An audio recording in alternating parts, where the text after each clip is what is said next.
Timestamps can be found in the description.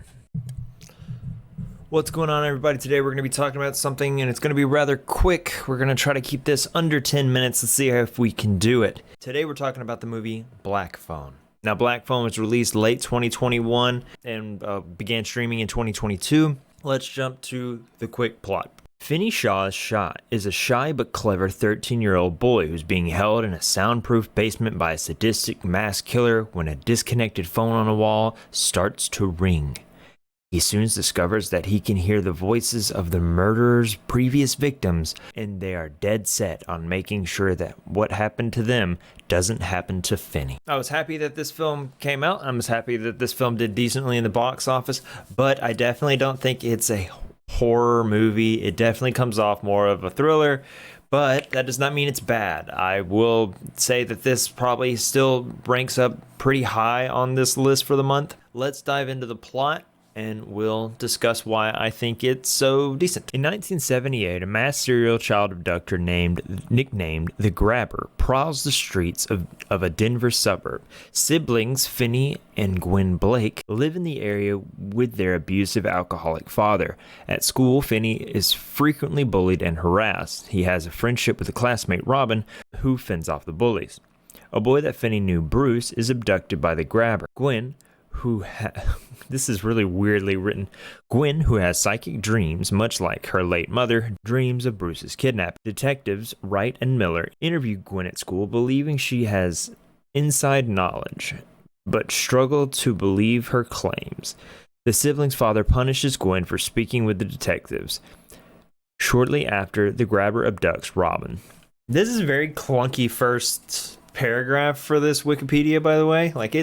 I don't know, maybe I'm just struggling to read. I did just wake up. Yeah, it pretty much nails almost everything except for the fact that Robin doesn't fend off the bullies. Robin beats the living crap out of the bully, and he eventually meets with Finney in the bathroom as he's washing blood off of his already wrapped hands, and says sometimes you have to show a little blood to give them a show. And it's like, whoa, okay. All right, Vinny, calm down a little bit. But besides that, minus it being kind of clunky throughout the first paragraph of the Wiki Deep Dive, it's pretty accurate, minus the fact that it does a little too well of showing the abusiveness of the father. I was shocked that they it's a rough scene, but it's nothing creepy, but it is physical abuse. Let's jump to the next two paragraphs because it's like a strange spaced out sentence. It's strange. Days later, Finney encounters the Grabber and is kidnapped. He awakens in a soundproof basement. On the wall is a disconnected black rotary phone that the Grabber says does not work. Later, Finney hears the phone ring and answers it.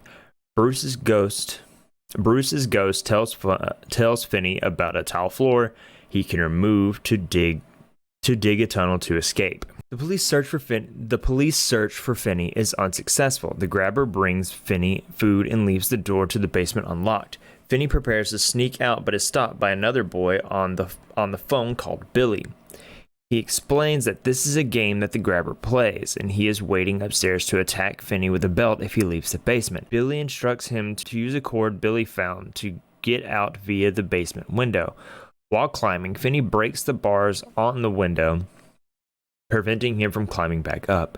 Gwen dreams of Billy being abducted and confides in her father about what is happening. None of the boys ever truly say their name when they're calling on the phone. They say your name is the first thing you lose, but they say things like one of the people that Finney knows says because the beginning of the movie actually starts with the baseball, and I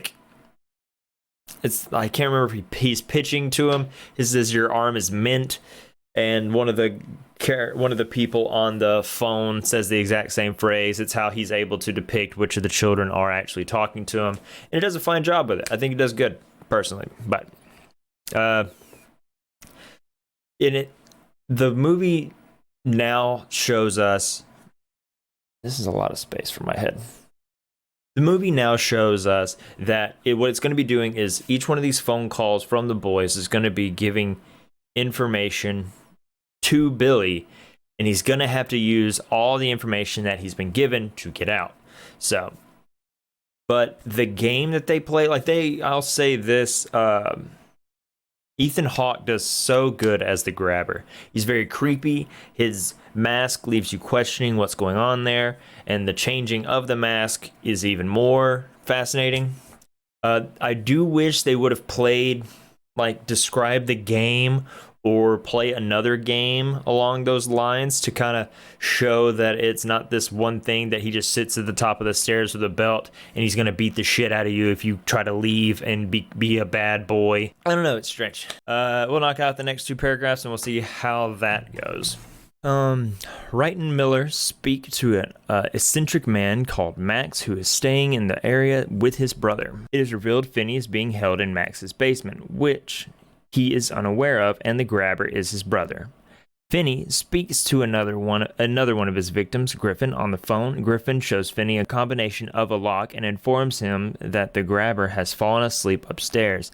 Finney sneaks upstairs and unlocks the door, but the grabber's dog alerts him of Finney's escape. Finney flees down the street, but is recaptured. Finney answers the phone to hear another victim, a punk called Vance, whom Finney was scared of. Vance informs Finney of a connecting storage room that he can escape through if he breaks a hole in the wall and exits through the freezer on the other side of the wall. Finney creates a hole with a toilet tank cover and enters the back of the freezer, only to discover that the freezer's door is locked. The phone rings one more time with Robin at the end of the line. He comforts Finney and encourages him to finally stand up and fight for himself. He instructs Finney to remove the phone receiver and pack it with the dirt he had dug up to use as a weapon. Let's go ahead and knock out the final one, and I'll just talk about the entirety as a whole because I'm running short on time today. Gwen dreams of Vance's abduction and discovers the property of the grabber. She finds the house and contacts Wright and Miller. Max, the grabber's brother, realizes Finney is being held in the house and rushes to the basement to free him, only for his brother to kill him with an axe. The police rush to the house that Gwen found, but it is empty. In the basement, they find the buried bodies of the grabber's victims. The grabber attacks Finney with an axe, but Finney manages to trip the grabber with the cord, causing him to fall into the tunnel Finney dug, where the grabber breaks and traps his ankle in the window bars placed at the bottom. The ghosts taunt the grabber over the phone, and Finney kills the grabber by strangling him with the phone cord. Finney distracts the guard dog with meat from the freezer and escapes the house using the combination he learned. Finney exits the house across the street from the grave sites, where he reunites with Gwen, and the police rush to the property. The siblings' father arrives and tearfully begs forgiveness for his earlier treatment of them. Back at school, a confident Finney sits next to his crush in class. A couple of things that they don't really bring up during this is that it seems like the grabber stalks his prey a little bit beforehand, because every Friday, his sister, Gwen, as they're walking home from school, she always stays with a friend on Friday. So on his walk home every day, he would see them both split off. So what it doesn't really mention is that it seems like the grabber kind of stalks. What they also don't mention in this is that Max is addicted to coke. So he's trying to help the police officers the entire time, trying to figure out where he could possibly be, and being completely oblivious that it's in his own house.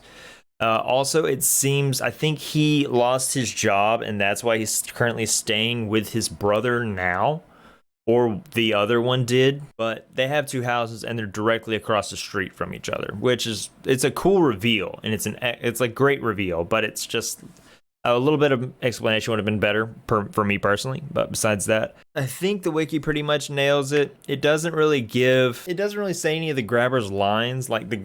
Some of the dialogue that the grabber has makes the movie worth watching on its own. Like the child acting's fine throughout it, but it's definitely carried by Ethan Hawke's creepy, almost change of personality. So if you watch it for Ethan Hawke. Let's jump to the quick plots. Once again, this is going to be a little bit shorter. I have a lot of stuff going on today. Let's talk about the plot. I think the plot of the story is excellent. I think a child abduction story, fight your way out of the house. using ghosts to solve the riddle to solve that puzzle of getting out of the house. I think it's really good. I will give the story a 9. I thought the story is pretty good. I do wish there was a little bit more explanation. Normally, I don't think everything needs to be spoon-fed to you, but I do believe a little bit more information would have made this a really good movie. It's still solid, but I mean, it doesn't break like a 9 or 10. Nothing this month has, and we're running low on time. Next, we'll talk about the scares. There's a couple of jump scares throughout it, but it's definitely comes off more of a thriller and some like ghost makeup. So maybe a 2. Was not really scary, but like a couple of jump scares. We'll give it a 3. A 3 is fine. I think the threat of which being the grabber, I think that's where the movie shines. I think the grabber himself is an amazing character. Of course, he's bad, yada yada yada, but I think it's a very fascinating character. I'll give the threat of this a 7 as well. Do I recommend it? Yes. Is it for newbies? I don't think there's a lot of blood, but there is child abduction and murder. So do what you will with this. I think it's fine for newbies. I also think the overall score for this can be around a 7. I think it's a good movie, and I don't think it was I think it's a good movie as a whole. As a horror movie, I'm not so sure, but as a thriller, I think it's fine. Yeah, we'll cut it there. I hope you all have a great day. Don't forget to comment down below, tell me why my opinion's wrong or why this movie should be ranked higher. Don't forget to recommend another movie. We're down to 8 days of this, and I have to still watch about 10 movies to catch up.